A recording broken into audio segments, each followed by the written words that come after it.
एक लास्ट में कॉल किया था नीरज जी, पंकज जी के साथ बात हो रही थी, तो we were talking about that and should I continue? बाकी लोग जो ज्वाइन कर, because call is recorded anyways, anybody wants to join later can join. तो हेम सिक्योरिटीज के साथ ये मीटिंग कर रहा है। Okay, can you see my screen? Can you see my screen? Yes sir. Yes sir. Yes sir. तो क्या होता है कि चलो अपन कोई भी कंपनी ले लेते हैं। Let's take Anup engineering. मैं रैंडमली उठा रहा हूँ, मैंने कोई कंपनी देखी नहीं है रैंडमली। अभी हमारे पास सबके पास ये स्मार्ट एनालाइजर आके आया और एक्सेल डाउनलोड करने की जरूरत पड़ती है, कभी नहीं पड़ती है। तो स्मार्ट एनालाइजर बेसिकली क्या करता है कि हमारे को इसमें डेटा कम है, चलो कुछ और लेते हैं, find something else. Let's take Usha Martin. तो हमारे पास ये सब चीजें आ जाती हैं। They give us what is the gross margin, then OPM और एबिट कितना है, वो सब चीजें जो हम एक्सेल में पहले कैलकुलेट करते थे, आजकल हमारे पास यहाँ इसमें आ जाता है। और ये बेस्ट केस और वर्स्ट केस एक सिनेरियो दे देता है, जिससे आपको पता चल जाता है कि आगे का मोटा मोटा ट्रेंड क्या है। तो don't believe all in this, this is just a algorithm which is working. ठीक है। एक चीज होती है कॉमन साइज। अगर आई डोंट नो आप लोगों ने किसी ने पहले देखी है, बैच 2 तो मैंने कई बार कवर करी है। इसका एक सिंपल चीज बता देता हूँ। Common size is one thing. एक second.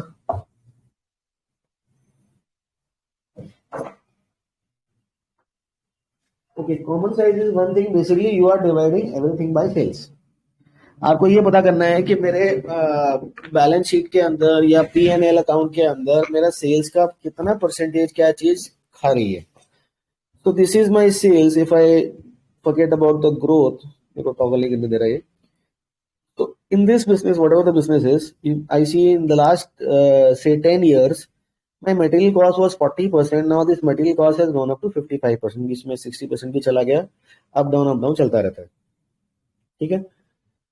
so on and so forth, for my manufacturing cost, employee cost, other expense, मैं हर चीज को सेल्स का डिवाइड कर रहा हूँ। I can do that for OPM if you want to go and see this in the Excel sheet. Excel sheet के अंदर भी हम लोगों ने सेम चीज करी हुई है। Now why I want to show you this, because थोड़ा सा इसमें एक चेंजेस है। This is common size, basically मैं इसकी बात कर रहा हूँ। दिस इज योर P&L, ये सेल्स ग्रोथ आ गया, ये एक्सपेंसेस आ गया। व्हाट परसेंट, मतलब जो भी एक्सपेंस है वो सेल का कितना कितना परसेंट यूटिलाइज कर रहा है। अगर आप देखोगे तो यहाँ पर मेजरली एक तो रॉ मटेरियल कॉस्ट है, वो तो ऑब्वियसली मेजर रहेगा ही रहेगा। Secondly your employ cost is a major component of your sales, selling and distribution expenses and all this kind of things. So any book you read or any financial course you do or anywhere you go, you will get this kind of a thing. ये हमारा P&L का common size है, ये हमारा balance sheet का common size है। ये वाला जो सेगमेंट है which is your simple growth index. Suppose I am taking base year, because 10 साल का ही डेटा आता है एक्सेल के अंदर। I am taking base year is 2014। Base year में ये पकड़ता हूँ तो मेरा कितना सिंपली ग्रो किया है बिजनेस, इक्विटी डाइल्यूट नहीं किया है, रिजर्व्स क्या नेगेटिव जा रहे हैं या रिजर्व्स कम हो गए हैं, जो भी चीजें, so on and so forth. And I can play around with this number. So taking this base year and or the taking 5th year as the base year, I can change the base year. This is just a simple growth index. So these three things are your common size of your balance sheet, common size of your P&L and common size of your growth index.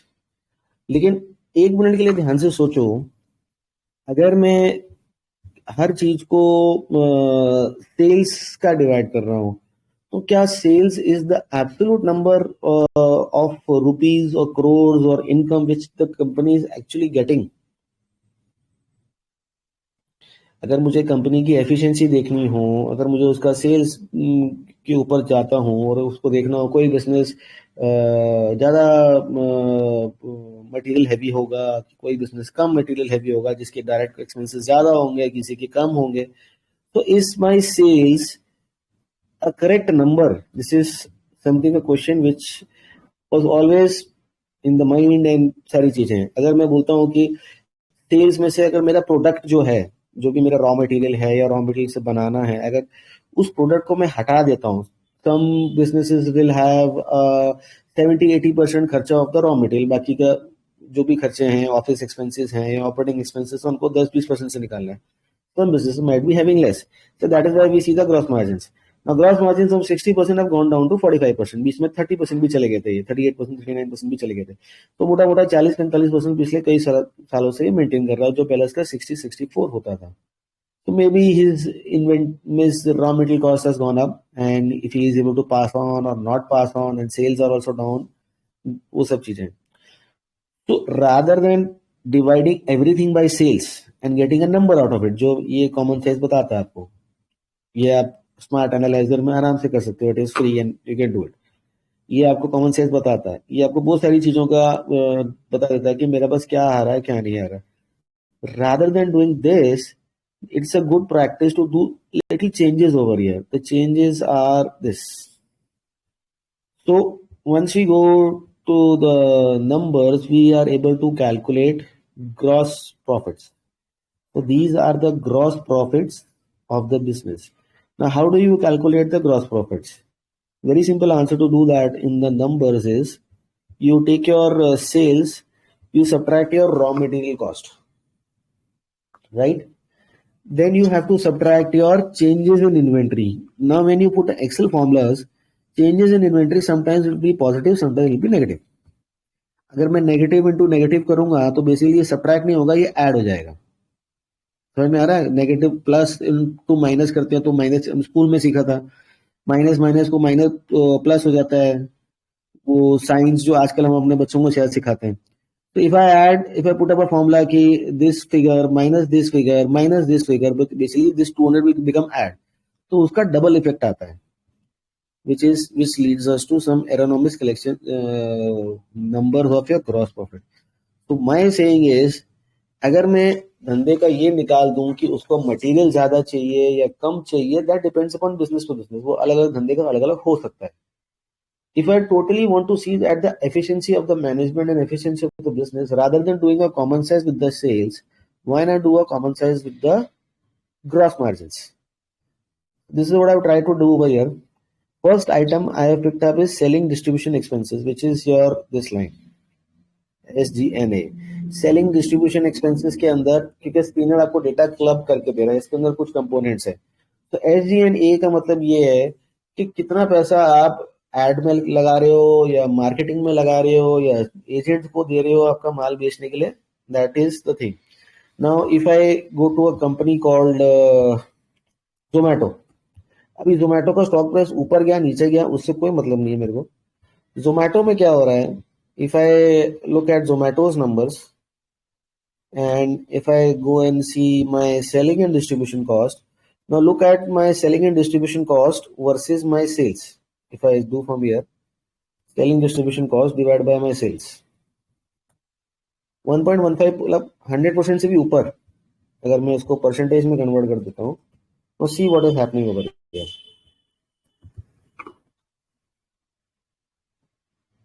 Why is this company doing sales and marketing expenses more than the sales?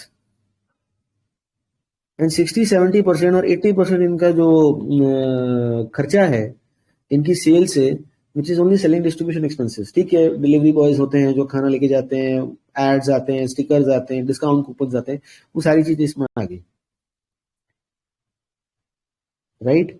But if you look over here, the growth of the business is exceptionally high. 1300 crores revenue, 400 crores revenue, 2600 crores revenue, now 7000 crores revenue. ठीक है. Now this company even at this moment is not optimized to show you profits. Basically not optimized to show you profits. Now I don't say कि Zomato का IPO आया था वो सस्ता था महंगा था, वो बात की बात है. वो 140-150 में गया, वहां से गिर के 40 रुपए आ गया, अभी फिर 120 रुपए हो गया. So what explains this? Zomato is still loss making. And if you would have understood some kind of valuation, मैं नहीं कहता कि you can pinpoint valuations क्या है. अगर आपको मोटा मोटा चलो मान लिया कि यहाँ महंगा है और यहाँ कहीं सस्ता है, मैंने 40 रुपए में या 50 रुपए में ले लिया, and I've been sitting from say August till this year, 6-7 months I've done nothing and it is more or less at the same price. But still, from if I bought here at $60, still it has doubled. why would market give you double the valuation when since still you are loss making? कोई बोलेगा यार पहले 2000 का loss था, अभी 900 का loss है क्या? अरे लॉस तो फिर भी जा रहा है ना, लॉस तो फिर भी जा रहा है ना. you need to dilute equity again and again and again and again, and that is why your reserves are going up. Actually these reserves should be going down because of these losses. आप dilute कर करके ही तो stake उठा रहे हो, मतलब dilute कर करके ही तो पैसा ले रहे हो, तभी तो आप जिंदा हो. नहीं तो अगर आप डाइल्यूट नहीं करोगे तो सी 6608 crore, 9000 crores, this is the amount of dilution you have done. And these 6000 9000 crores, if I add subtract these losses, उसके बाद बचा हुआ पैसा तो आप अपने धंधे में लगा रहे हो, उसको ग्रो करने के लिए, उसको फंड करने के लिए. एंड मार्केट हैज डबल्ड और मे बी ट्रिपल्ड. अगर 40 से देखता हूं तो 120 हो गया, 60 से देखता हूं तो डबल हो गया. वाई? तो ऐसा भी तो हो सकता है ना कि this fall was not understood by the market and now it has taken 2 years time, and maybe this rise there is something happening which we are not understanding. That is why I want you to focus on this. What is the major kharcha of the company? Now for a rule of thumb, if you want to understand this, see, please don't ask me for Excel sheets. मैं आपको सबको पास सब कुछ है, कुछ भी मेरे को देने के लिए या शेयर करने के लिए नहीं. I'm just talking about some logic over here. If we talk about these kind of things, my selling and gross and distribution expenses versus my gross margins, right? In any business, maybe a software business, maybe an IT business, मुझे नहीं लगता कि यहाँ पर कोई है जो बोलता है कि I can understand IT businesses very well, SaaS businesses very well, because we can understand manufacturing businesses. SaaS businesses don't work like this, NBFCs don't work like this. So if anywhere you find your selling, distribution and these expenses are lesser compared to your gross margins, are less than 30% of your gross margins, अभी भी बहुत high है, अभी भी बहुत high है. Still Zomato will be loss making. I don't say it will be making any profit. Still it will be maybe loss making 2-3 years more. Earnings include 737 crores of other income, which is ठीक है. Other income आया या dilution आया, कहीं ना कहीं से cash flow उसको आ रहा है, तभी तो ये जिंदा है. But you look at the growth of the top line growth is maddening, 70% in 5 years. This company is not optimized to show you profits.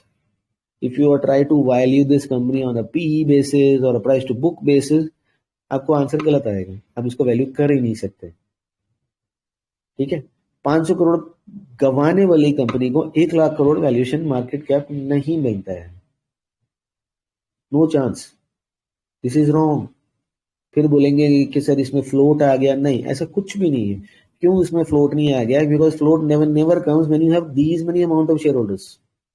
कितनों को आप बांध के रखोगे? 17 लाख शेयर होल्डर है. कोई बोलेगा कि पब्लिक के पास पैसा चला गया या प्रमोटर डाइल्यूट कर रहा है या ये हो रहा है, ये वो हो रहा है, सब अंदाज लगाएंगे. Basically this company wants to grow fast. They want to capture market share because ये ऑलिगोपोली है. यहाँ स्विगी है, जोमैटो है, और भी होंगे जो डिलीवरी एजेंट्स होंगे. They want to capture market share. To capture market share आपको ये ऐसा ये zigzag मूवमेंट्स मिलेंगे. Because the day they want to be optimized for profits, they can very well be optimized for profits. How do they do that? Simply by cutting down their SG expenses. देखिए ना, अगर मैं ये खर्चा मेरा कम कर देता हूं तो ये स्ट्रेट अवे सीधा सीधा ये प्रॉफिट में जाएगा. सॉरी, ये वाला नहीं, सीधा सीधा ये मेरा प्रॉफिट में जाएगा. And with the increasing amount of revenue, see the growth of SG&A. 1400 crore से सीधा 3600 करोड़ का SG&A कर दिया.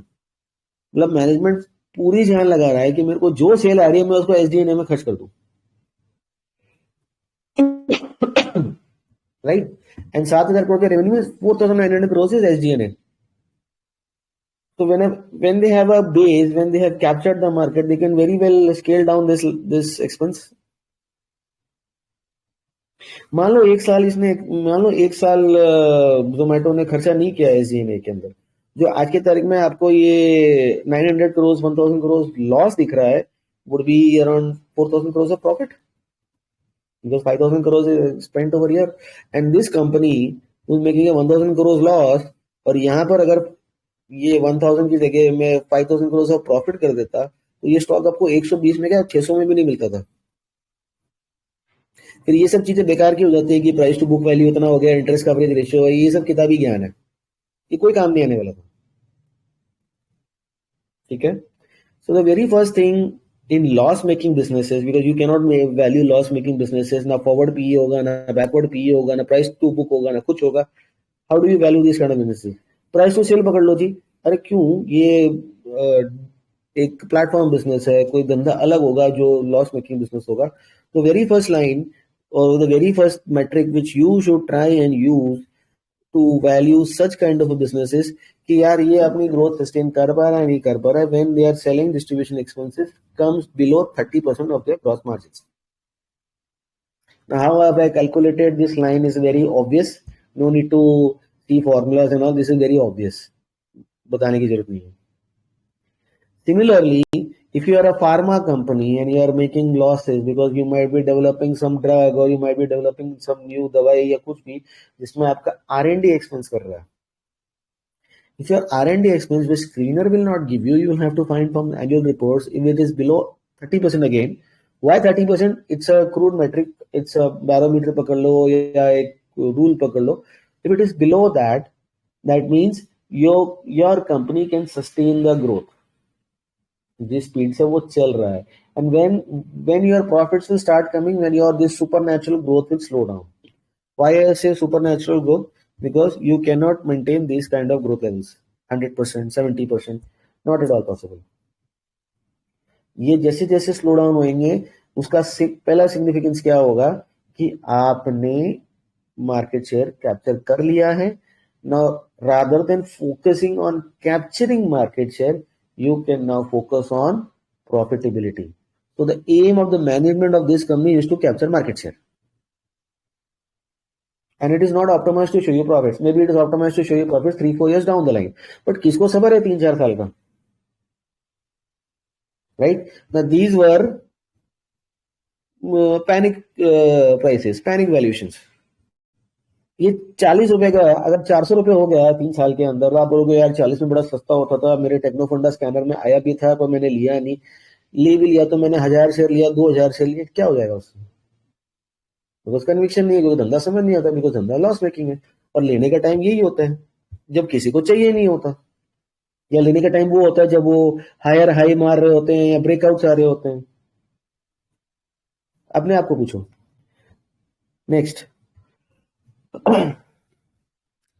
similarly, my depreciation expense, if everything is on SG&A, that means I do not need so much of assets. My depreciation expense should be below 10%, and in this case, your depreciation expense is below 10%.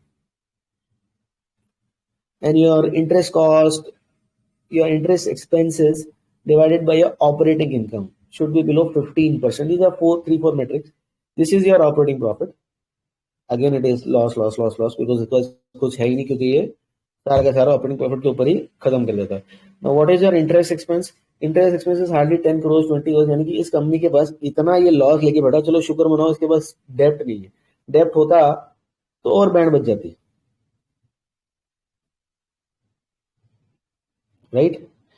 Now another thing is what is your cash and investments? Cash and liquid investments this company has is around 7,000 crores. If I divide the debt by my cash and liquid investments, जो मेरे को screen में data मिलता है, and if it is above 10%, that means your net debt safe, you will not going to die. वो बात अलग है, अभी ये टैक्स कुछ नहीं भर रहा है, इसका मेन फोकस क्या है? Top line. इसको टॉप लाइन बढ़ानी है और सारा का सारा पैसा अगले साल की टॉप लाइन बढ़ाने में खर्च कर देना, राइट?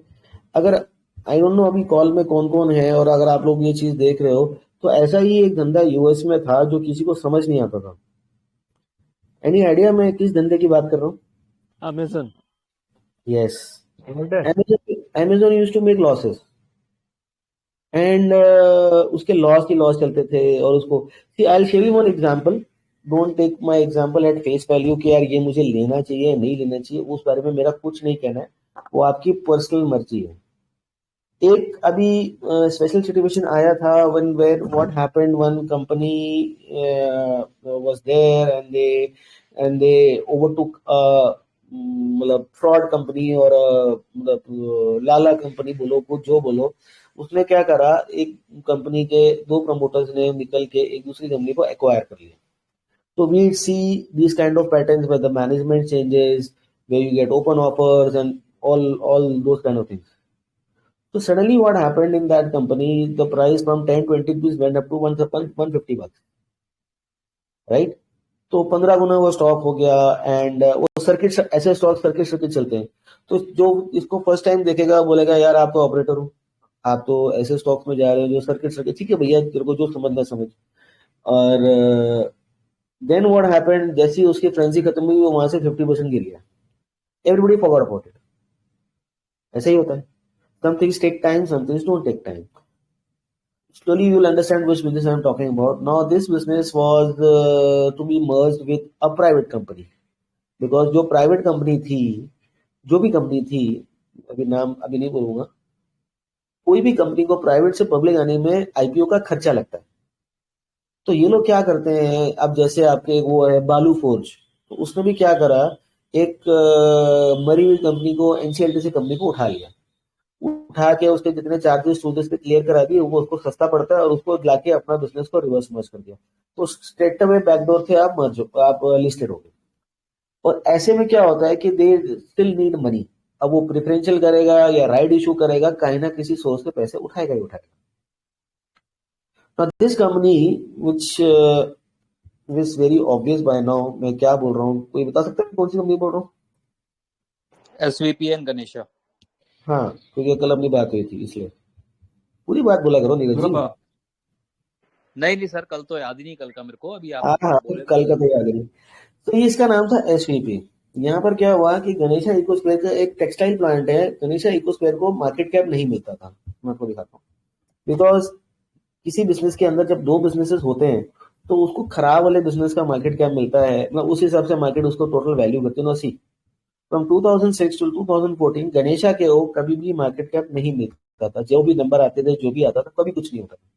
तो यहाँ पर इन्होंने क्या किया, कुछ बड़े इन्वेस्टर्स आके इन्होंने मैनेजमेंट को गाइड किया कि भैया तुम्हारा ये टेक्सटाइल का प्लांट जो है अलग कर दो। अभी प्रोमोटर बोला क्यों भैया अलग कर दो, मेरी तो बड़ी फैमिली है, मेरे तो 2-3 भाई मेरे साथ लगे हुए हैं, उनके बच्चे हैं, कल को नेक्स्ट जनरेशन आएगी तो मैं उनको क्या काम धंधा दूंगा। तो उसने क्या करा, इस टेक्सटाइल प्लांट को डीमर्ज कर दिया। अभी आप जाके देखोगे आपको डेटा मिलेगा नहीं, क्योंकि 2012, 13, 14 में आप बोलोगे यार मैं चार्ट वाला आदमी, मैं चार्ट देख के काम करूंगा ना, मैं क्यों जाके दिमाग खपाई करूंगा पिछले पुराने कचरे के अंदर। So now that company is running in the private mode. So what these guys did, they went and bought a company जो जिसका रजिस्ट्रेशन तो था टीएमटी बार्स एंड वो सब चीजें, बट एक्चुअली वो कंपनी कर क्या रही थी, शेयर्स में ट्रेडिंग करती थी। मतलब कोई बंदा बैठा था, वो जबरदस्ती कंपनी खोल के बैठा था कि यार अब हिंदुस्तान में क्या नहीं होता, किसी का ब्लैक का पैसा अवॉइड करना, तू मुझे पैसा दे, वही घुमा के मैं तेरे को दूंगा और वही तेरा पैसा सीधा हो जाएगा। जो पुराने लोग होंगे वो समझ जाएंगे ये स्टॉक मार्केट में ये सब चीजें चलती रहती है। तो what they did, they went and acquired this company, और इन्होंने कुछ स्टेक उठा लिया जितना मैंडेटरी था, ओपन ऑफर दे दिया, और इस पूरे फ्रेंसी के अंदर ये स्टॉक 10x हो चुका है, and again came down.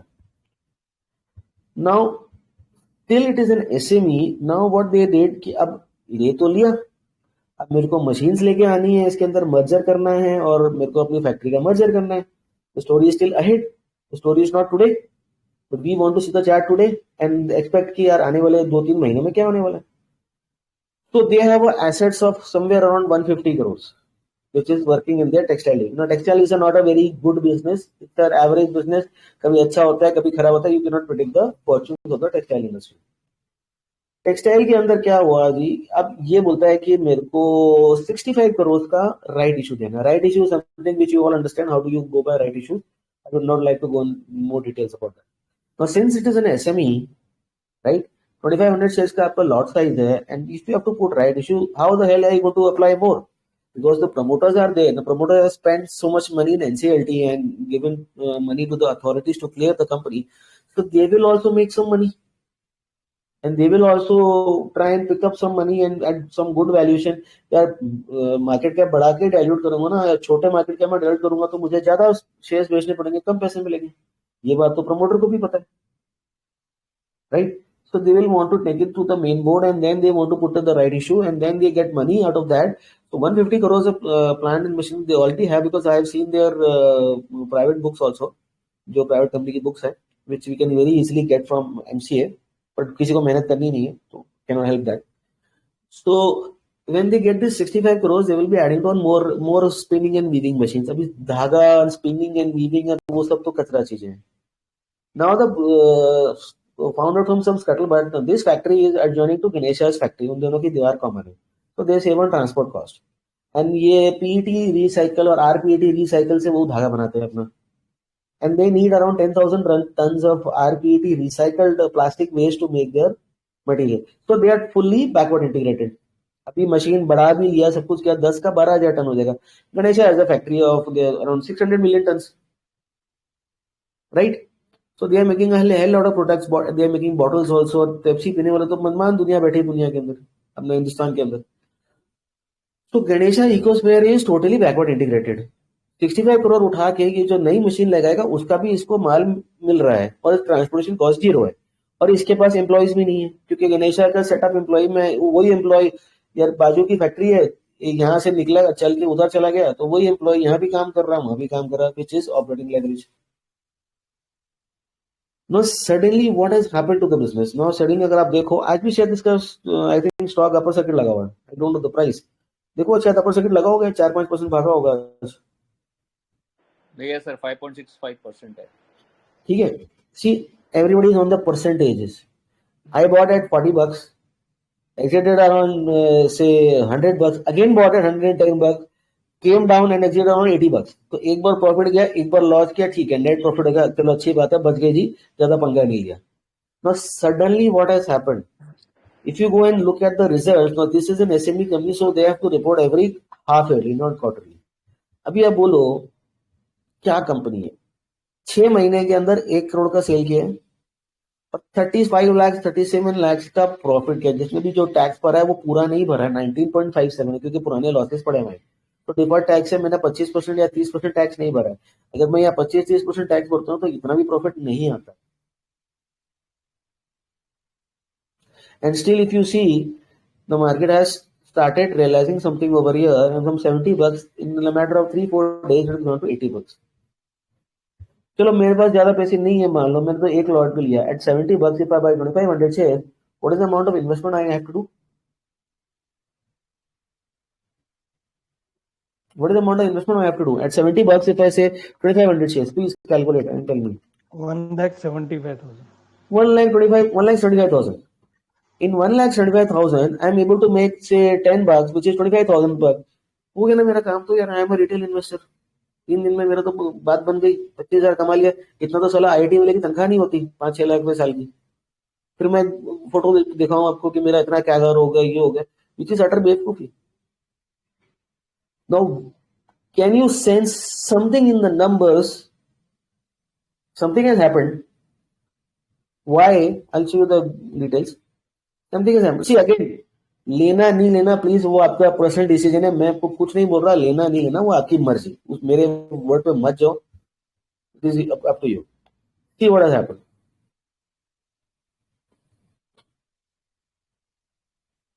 These are the numbers. हाँ आप बोलो कि यार पहले में वो 1 करोड़ का ईपीएस डाउन था, 1.02 ईपीएस डाउन था, अभी पॉइंट टर्न अराउंड हो गया है. बहुत अच्छी बात है जी.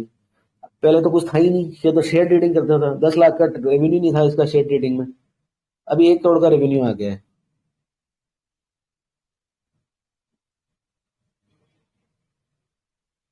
परचेज और स्टॉक इन ट्रेड पहले भी करता था, पर ये कुछ अलग स्टॉक था और आज की तरह में कुछ अलग स्टॉक है, क्योंकि अगर आप इस कंपनी को जाके स्टडी करोगे तो इसने अपना मेमोरेंडम चेंज कर दिया. मेमोरेंडम ये होता है कि जो कंपनी बताती है कि यार मैं क्या काम करने वाला हूँ. इसने बोला कि मैं टेक्सटाइल एंड प्लास्टिक एंड ये सब चीजें काम करूंगा, और अब मैंने स्टॉक ट्रेडिंग का काम छोड़ दिया है. तो any idea, I will pause for a minute, any idea, anybody, what is actually happening in a 1 crore sales?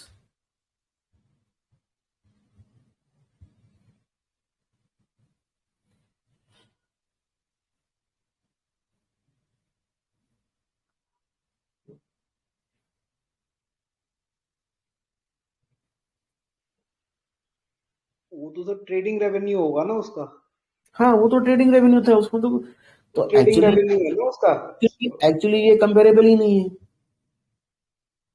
ये ट्रेडिंग रेवेन्यू है, ये उसका प्लास्टिक एंड वो टेक्सटाइल का रेवेन्यू है। ये कंपेरेबल ही नहीं है।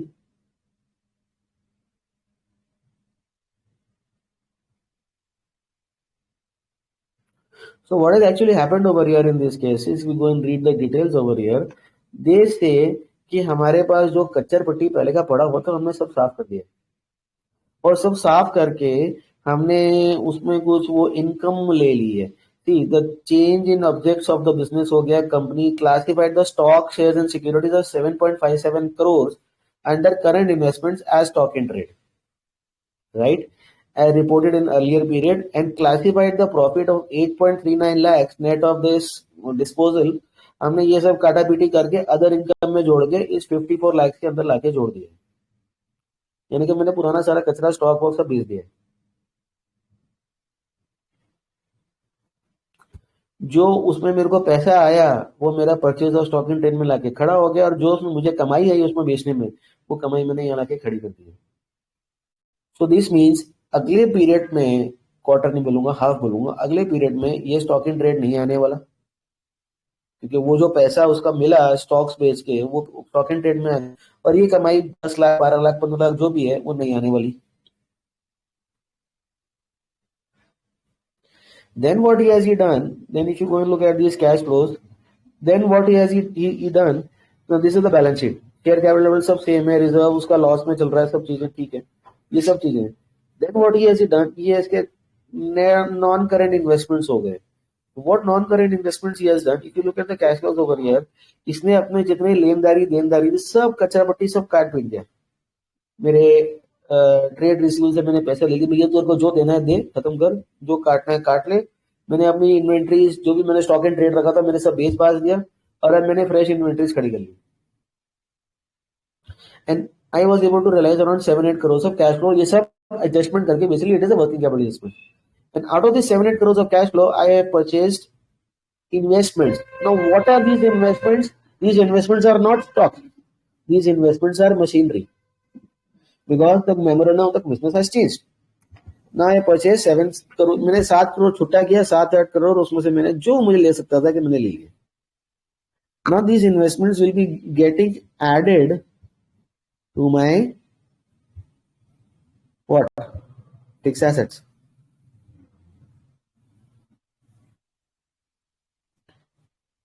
Right? ये जो इसने प्रेफरेंस कैपिटल इशू किया है, ये भी किसी को इशू किया हुआ है, ये भी उसको आगे पीछे करके निपटाना है। ये जो इसके लाइबिलिटीज हैं ये सब इसने खत्म कर दिए। Now is added 7 crore. Now a company having just 1 lakh of assets, क्योंकि उस था ही नहीं ना, has 7 to 8 crores of assets, the listed firm. The unlisted firm has 150 crores of assets, and that is going to come over here, getting reversed merged this business after maybe the SME company going to the main board, and they will become 65 crores of right issues. Well, with that 65 crores थोड़ा खर्चा भी होगा, probably मानो 60 बचा, बाकी उसके expenses में चला गया, they will again be making assets. So 7 or 8 plus 60 plus 150, you will be having a 200 to 225 crores of assets. And in textile, you don't have asset turns more than 3-4 times. That is max. If you have more than that, that means you are a trading business. Even if you take 3 times of 200 crores, you get around 600 crores of revenues. Maybe 2 years, 3 years down the line. Even if you have a 5% margin, you have a 30 crore profit. What is the market cap today? Even if you have a 10 PE, these are berserk numbers. You have a 300 crore market cap, which has a potential of 3x from here. See, this business was TMT bars, rolled products, ये सब दिखाने की चीजें, ये कुछ था ही नहीं इसके अंदर। You have a 300 crore market cap, right? I'm taking 10 PE. A no growth company has 8.5 PE. I'm taking 10 PE. I'm taking 3 as my return on your asset turns, right? आज की तारीख में नंबर नहीं है, आरओसी खराब है, ROE खराब है, फंडामेंटल नंबर बेकार है, भाव भगवान से, वो सब फालतू की बात, मुझे नहीं पता. If it has a 3x potential, anyway, this $80 stock can go up to say 240, 250 or whatever the thing is.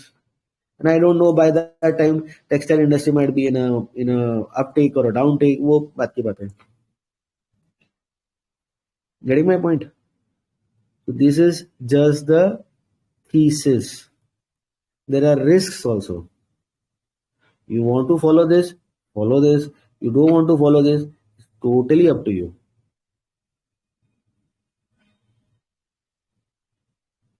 अब ये बोलेगा कि मैं टेक्निकल टेक्सटाइल में घुस जाता हूं, तो टेक्निकल टेक्सटाइल में मार्जिन ज्यादा है, मल्टीपल्स ज्यादा मिलते हैं. This can even go more. Right issue के अंदर आप लोग को सबको पता है, राइट इशू हम कितनी बार डिस्कस कर चुके हैं कि how do you play right issues. You can even go and get good amount of returns in right issues, right? So my focus is try and get the reasons why the numbers would come, if the numbers would come, and why your market caps will go up or down, if they have to go up or down. This is one small case study which I thought I would share with you. So any comments on this?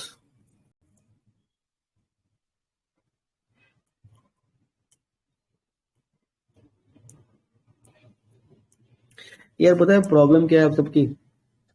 मैं आधे घंटे से बकबक कर रहा हूँ. अरे कुछ तो बोलो यार, तो अच्छा लगा नहीं लगा, कुछ तो हाँ ना तो करो.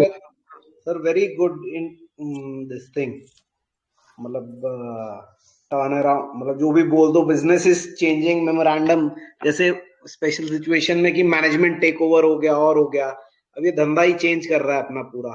सो now the thing, basic calculation, अगर इफ यू टॉक अबाउट कि 30 करोड़ आएगा, then it's a no brainer कि भैया 3 साल में 30 करोड़ भी आएगा, तो देन इट्स नो ब्रेनर कि 2-3 गुना, तो मतलब यहाँ से आपको 3 साल में 100% तो मिनिमम आपका सेफ्टी, मार्जिन ऑफ सेफ्टी जो बोलते हैं, वो तो आपका है ही है ना. वही तो फोकस है. So I showed you the reason why if the business can work, this is maybe one way it can work. That was one reason. तो sir taking this sir forward, एक क्वेश्चन है. हाँ sir पूछो please. Sir आपने मतलब आपकी thesis ये बोल रही है कि वो अभी ट्रेडिंग बिजनेस कर रहा था और अभी उसने टेक्सटाइल का काम चालू किया है और मेमोरेंडम में उसने क्लियर किया है, राइट? हाँ तो आप ये बोल रहे हो कि उसका मार्केट कैप बढ़ेगा, तो उसमें रिस्क भी तो है कि जरूरी थोड़ी ना उसका टेक्सटाइल बिजनेस जो है वो उसी रेट से बढ़ेगा जो हम एक्सपेक्ट कर रहे हैं कि वो मार्केट कैप. मैंने यहाँ बढ़ोतरी की बात ही नहीं करी है. मैं तो ये बोल रहा हूँ कि उसके पास जितने एसेट्स है ना, because since I have seen those books, they have is got an assets of 150 crore today in the textile business. I am taking a conservative your asset turns to be 3 times. 65 crore या right issue उठा के अपने asset बना रहा है. 65 में मान लो 5 करोड़ का खर्चा हो गया राइट इशू करने का, 60 बचा, 62 बचा, 7-8 करोड़ इसने ये पुराने धंधे को काटा पीटी करके छुट्टा कर लिया. तो 70 crore of asset he has right issue and this money and 150 over there. So 70 and 150 makes it about 210. 210 into conservative 3 times of your asset turns makes it 600 crores of revenue. कम ज्यादा 10-20 करोड़ मुझे नहीं पता, मैंने आपको लॉजिक बता. Right. Even if the 5, I've taken a 5% PAT margin, till let's take a 3% PAT margin. 600 crore का 3% कितना हुआ? 20 crores, 18 crores, 18-20 crores. Now go and see. Now try and do a comparative analysis. Go and open up textile companies and go and see कि उसको ज्यादा से ज्यादा PE कितना मिलता था, कम से कम पीई कितना मिलता था. इन सब सारे टेक्सटाइल कंपनीज का मीडियन कितना है? When you do this, you will get to see the median is somewhere between 25-30. मैंने सेंचुरी टेक्सटाइल्स खोला है और उसमें उसका पी, इसका पी तो कुछ ज्यादा ही, तो कुछ आउट ऑफ द वर्ल्ड है, 221 दिखा रहा है. छोड़ो, और कोई देखते हैं ना, कोई भी खोलो ना. वर्धमान टेक्सटाइल्स, हाँ कितना है? पी है 20.7. हाँ, और हाईएस्ट कितना गया? हाईएस्ट इसका गया है 10 इयर्स में अराउंड वही, मतलब इसका मैक्सिमम दिखा रहा है इसमें 24 के आसपास, लोएस्ट और लोएस्ट दिखा रहा है 10 इयर्स में अराउंड 4 ठीक है, 3.84 के आसपास। और तो चलो वो तो कोविड में आ गया होगा। सो हाँ हाँ नीड आप, अगर मैं एक कंपनी की बात नहीं कर रहा हूँ, मैंने कहा सर टेक 20 कंपनीज, ठीक है ना, ट्राई उसका एंड मीडियन देख लेते हैं ना सर। मीडियन दिखा मीडियन रहा आप है 25 के आसपास आएगा, 25 20 24 25 का मीडियन मीडियन बैठेगा। मीडियन 29 कंपनीज का दिखा रहा है 19 के आसपास, 18.48। सर मैं वही तो बोल रहा हूँ, 20-25 हाँ मैं भी 20, हाँ 20 पकड़ लो। 20 और 25 के बीच में कहीं भी आएगा, वो ऑसिलेट करता रहेगा। Now hmm. sometimes a textile boom and sometimes now what kind of a product he is making, he will be adding on to new वो units जिससे वो धागा बनाते हैं, जो चीज करते हैं। So 20 crores of profit, and if you multiply this by 200 by 20 or by 25, what market cap you get? 20 to 20 is 400। 400। आज तो 85 ही है। अच्छा ओके। 20 into 25 कितना होता है? 500। 20 to 25। हाँ 500। 500। तो आज तो 85 ही है। ठीक है और सर। मैंने तो पहले 5% बैड मार्जिन लिया था, अब तो मैंने बैड मार्जिन 3% कर दिया। अब आप देखो सर, मीडियन कंपनीज में अगर आप टेक्सटाइल सेक्टर को देख रहे हो, उसका मीडियन पैट मार्जिन कितना है? मोटा मोटा मीडियन पैट मार्जिन, हाँ, मतलब 5 कंपनी का 10 कंपनी का कितना आता है? 3% से तो ज्यादा ही आता है। 3% में तो धंधा ही मर जाएगा। हाँ जी। मैंने तो 3% ले लिया। I been as conservative as possible. Still you have a 3 to 5x opportunity. और अगर ये आगे जाके बोलता है कि I will not be making the simple clothing for sweaters and shirts and jeans and whatever the thing is, I am going into technical textiles. मैं मान लो इंडियन आर्मी के लिए बुलेट प्रूफ जैकेट बना रहा हूँ, टेक्निकल टेक्सटाइल, तो वहाँ payment slow हो जाएगी पर मार्जिन तो बढ़ जाएगा। ऐसी कंपनी है जो करती है काम। You need to know the textile industry. और आज की तारीख में टेक्सटाइल इंडस्ट्री इज इनटू दो terms. That's why you're getting valuation. See, so if you have a patience of the next 3 to 4 5 years, and if you believe in this opportunity, you can make a move. Sir एक और मतलब इसमें एक और risk भी तो हो सकता है ना। अरे अभी जो रिस्क, आपने कॉन्सेप्ट बताया वो मेरे को समझ में आ गया। एक सेकंड, एक मेरा कॉल है, एक सेकंड। हाँ जी,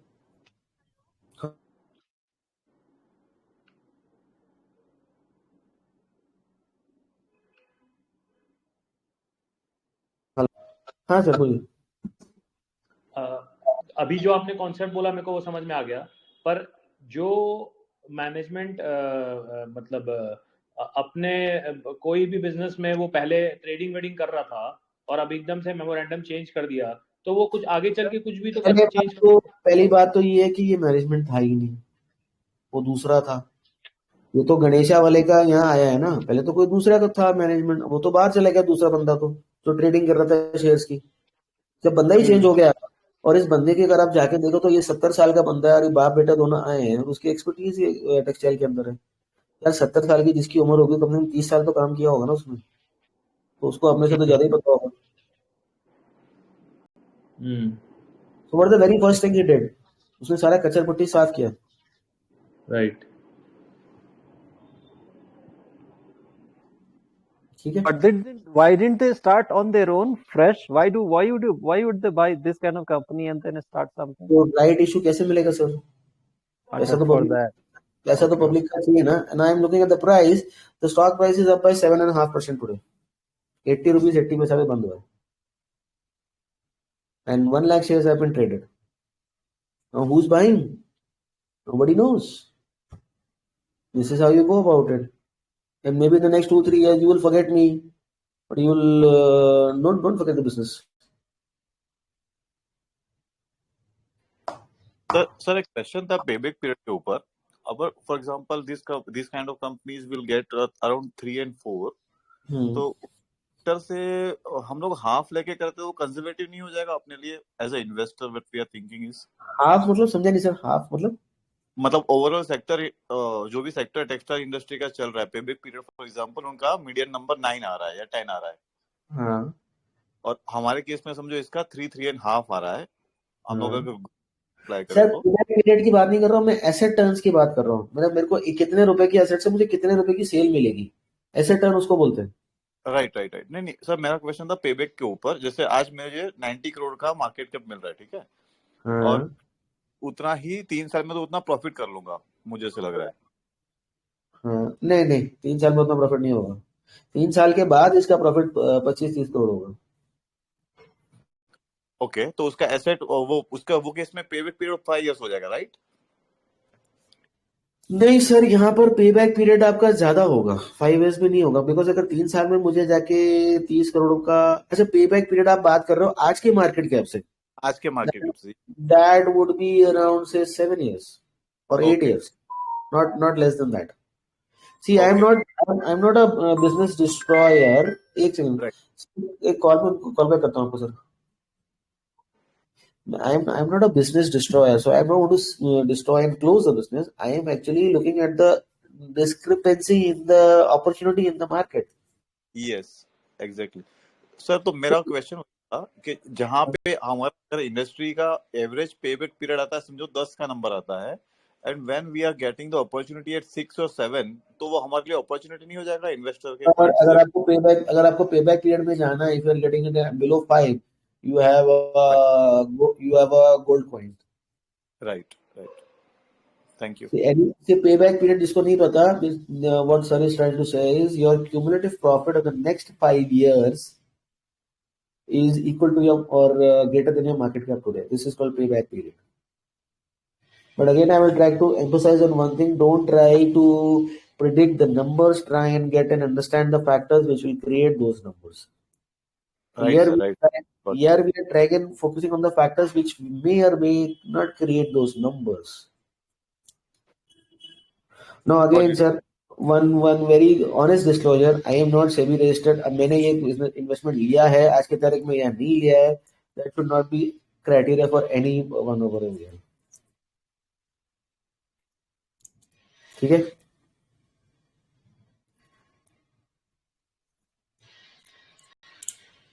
So I had more case studies. We will be doing shortly more on this also. So one request: आपको कोई मैसेज आता है, कुछ आता है, तो please try and respond. Don't even see and move on if you really want to be in the learning curve, right?